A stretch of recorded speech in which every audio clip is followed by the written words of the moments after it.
오늘 기도수첩 캠프 사령관이라는 제목으로 요한계시록 12장 1절에서 9절 말씀을 보겠습니다. 제가 요한계시록 12장 1절에서 9절 말씀을 읽어드리겠습니다. 하늘에 큰 이적이 보이니 해를 옷 입은 한 여자가 있는데 그 발 아래에는 달이 있고 그 머리에는 12별의 관을 썼더라. 이 여자가 아이를 베어 해산하게 되매 아파서 애를 쓰며 부르짖더라. 하늘에 또 다른 이적이 보이니 보라, 한 큰 붉은 용이 있어 머리가 일곱이요 뿔이 열이라. 그 여러 머리에 일곱 왕관이 있는데 그 꼬리가 하늘의 별 3분의 1을 끌어다가 땅에 던지더라. 용이 해산하려는 여자 앞에서 그가 해산하면 그 아이를 삼키고자 하더니 여자가 아들을 낳으니 이는 장차 철장으로 만국을 다스릴 남자라. 그 아이를 하나님 앞과 그 보좌 앞으로 올려가더니 그 여자가 광야로 도망하며 거기서 1260일 동안 그를 양육하기 위하여 하나님께서 예비하신 곳이 없더라. 하늘에 전쟁이 있으니 미가엘과 그의 사자들이 용과 더불어 싸울세. 용과 그의 사자들도 싸우나 이기지 못하여 다시 하늘에서 그들이 있을 곳을 얻지 못한지라. 큰 용이 내쫓기니 옛뱀 곧 마귀라고도 하고 사탄이라고도 하며 온 천하를 꿰는 자라. 그가 땅으로 내쫓기니 그의 사자들도 그와 함께 쫓기니라. 아멘. 이 마귀라고도 하고 사탄이라고도 하는 이 존재는 성경 많이 이야기를 하고 있습니다. 그 마귀 사탄이 지금 이 세상의 주관자 노릇을 하고 있는 것입니다. 왕 노릇을 하고 있습니다. 그러니 이 시대가 큰 혼란의 시대가 올 수밖에 없는 것입니다. 중직자들은 이 혼란의 시대에 현장 살릴 이 영적 전쟁터를 볼 수 있어야 합니다. 하나님께서 이 현장 살릴 캠프 사령관으로 부르셨습니다. 성도의 싸움은 이미 이긴 싸움이라는 사실을 우리가 알아야 합니다. 하나님께서 주시는 하늘에 주시는 권세로 우리는 우리의 현장에 하나님 나라의 승리의 그리스도의 그 깃발만 꽂으면 되는 것입니다. 그렇다면 캠프 사령관은 어떻게 승리를 선포할 수 있을까요? 첫 번째입니다. 개선 장군의 승리 선포입니다. 캠프 사령관은 그리스도의 일의 비밀을 선포하는 자입니다. 비밀입니다. 세상 사람들은 보지 못하는 비밀입니다. 알지 못합니다. 그리스도가 누구인지 사탄이 누구인지 모릅니다. 그 그리스도의 비밀을 선포하라는 것입니다. 가서 말하라. 그때에 승리를 선포하는 것입니다. 승리를 누리는 것입니다. 모세가 바로 왕 앞에 가서 하나님께서 피 제사를 드리라고 한다. 우리는 이제 그 피 제사를 드리러 가겠다라고 말하는 것처럼 승리를 선포하는 것입니다. 개선 장군의 이름으로 여호와께서 보내셨다라고 선포하는 것입니다. 그때 출애굽의 역사가 일어나는 것입니다. 바로 왕의 바로 왕의 권세가 그것을 막을 수 없는 것입니다. 그것이 확실한 반드시 성취될 하나님의 말씀이라는 그 뜻을 붙잡으면 우리의 죽고 사는 것이 문제가 되지 않습니다. 바울은 가이사 앞에 로마 황제 앞에 섰습니다. 당대 최고의 광대국 그 황제 앞에 예수 그리스도의 이름을 담대히 전달했습니다. 예수 그리스도의 이름으로 내가 지금 이 자리에 서 있다. 두 번째입니다. 위기 속에서 헌신할 수 있는 이유를 우리가 찾아내야 합니다. 언약 잡은 이새는 전쟁 시대에 전쟁터에 가장 중요한 시간표에 다윗에게 가장 중요한 심부름을 시킨 것입니다.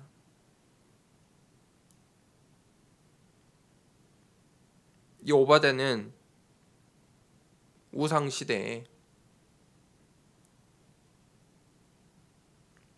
하나님이 반드시 그 우상들을 꺾으실 것을 본 것입니다. 미리 본 것입니다.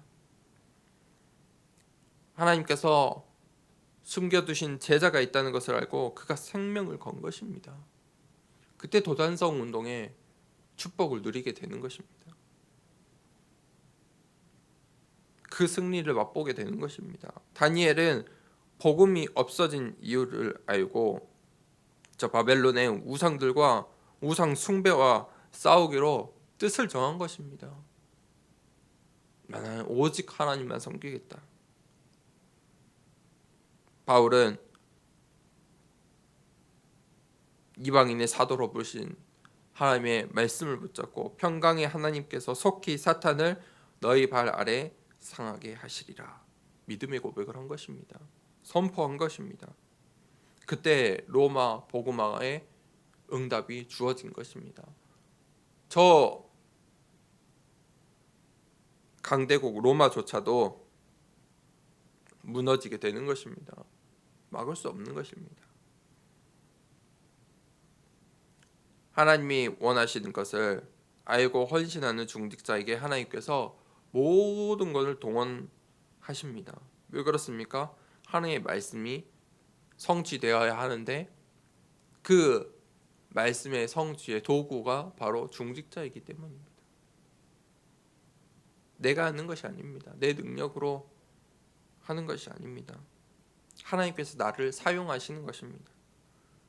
거기에 하나님께 나를 사용해 달라고 우리가 믿음의 고백을 그 헌신을 하는 것입니다.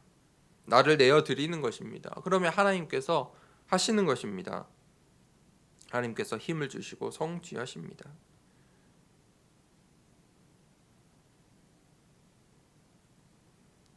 우리가 이제 하나님께서 주시는 말씀을 붙잡기만 하면 됩니다. 이 하나님의 말씀, 이 말씀만 붙잡으면 하나님의 언약의 역사들, 그 언약의 역사 가운데 쓰임 받는 것입니다. 그 말씀을 통해서 우리가 우리의 현장을 바라보고 나의 문제와 상황과 갈등과 환난과 고난을 바라볼 때에 위로하시는 하나님을 체험하고 이미 승리한 싸움임을 발견하고 그 현장에 예수 그리스도의 그 오직 복음의 깃발을 꽂을 때 영적 전쟁에 승리하게 되는 것입니다. 우리는 이미 영적 전쟁에 승리할 신분과 권세를 가졌습니다.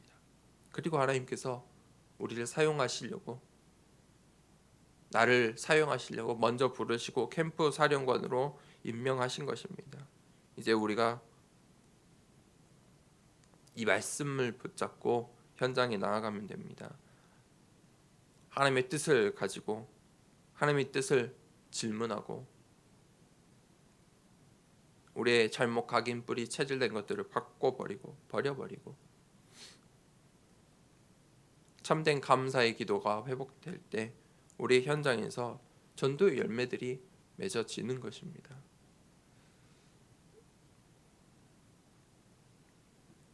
그 캠프 사령관의 축복 누리는 오늘 우리의 하루의 현장 되길 이 시간에 함께 기도합시다. 호흡을 하며 기도할 때 하나님 정말 나에게 성령의 충만함을 주시고 내 현장을 나의 과거, 현재, 미래를 볼 수 있는 눈을 열어주시고 이미 승리한 영적 싸움임을 발견하게 하여 주시옵소서. 우리 함께 호흡을 하며 기도하도록 하겠습니다. 숨을 크게 먼저 내뱉겠습니다. 내뱉습니다. 들이마십니다. 참고 하나, 둘, 셋, 넷, 다섯 내뱉습니다. 들이마십니다. 내뱉고 들이마시고 내뱉고 들이마십니다. 참겠습니다. 하나, 둘, 셋, 넷, 다섯, 여섯, 일곱, 여덟, 아홉, 열. 내뱉습니다. 하나님, 오늘도 예수 그리스도의 그 승리의 깃발을 우리 현장에 꽂는 하루 되게 하여 주시옵소서. 나를 주관하시고 나의 잘못된 각인 우리 체질을 오늘 바꿔주시고 하나님께서 예비하신 그 현장을 보고 하나님께서 이끄시는 나의 현장, 그것이 언약의 여정임을 보고 오늘 그 영적인 싸움에 또한 승리하게 하여 주시옵소서. 우리 함께 기도하도록 하겠습니다. 하나님 아버지 감사합니다.